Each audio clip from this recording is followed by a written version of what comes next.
ঘরের টুকিটাকি কাজকর্ম আর মধ্যাহ্নভোজন সেরে যখন ফ্রি হয়ে ভাবছি এবার সুন্দর নরম বিছানায় একটু গা এলিয়ে দেবো, ঠিক তক্ষুনি চিরঞ্জীবের আবদার হলো, চলো একটু বেরিয়ে আসি। ঘড়ির কাঁটার দিকে তাকিয়ে দেখলাম অলরেডি 3টে বেজে গেছে।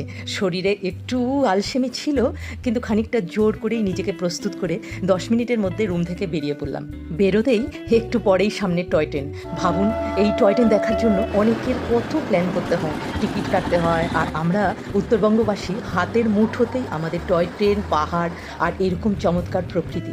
বর্ষা স্নাত পাহাড়ের রূপ যেন আরও মনোমুগ্ধকর হয়ে উঠেছে। কত অল্প সময়ের মধ্যে চলে এলাম তিনধারিয়া। এখানে আগের থেকেই পৌঁছে গেছে অনেক গাড়ি, অনেক বাইক।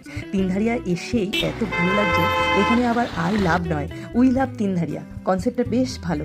একটু ছবি টবি তুললাম। সামনে যে বেশ সুন্দর একটা দোকানও রয়েছে, চা, ম্যাগি, চাউমিন এগুলো পাওয়া যায়। চিপস জাতীয় টুকিটাকি খাবারগুলোও কিন্তু রয়েছে।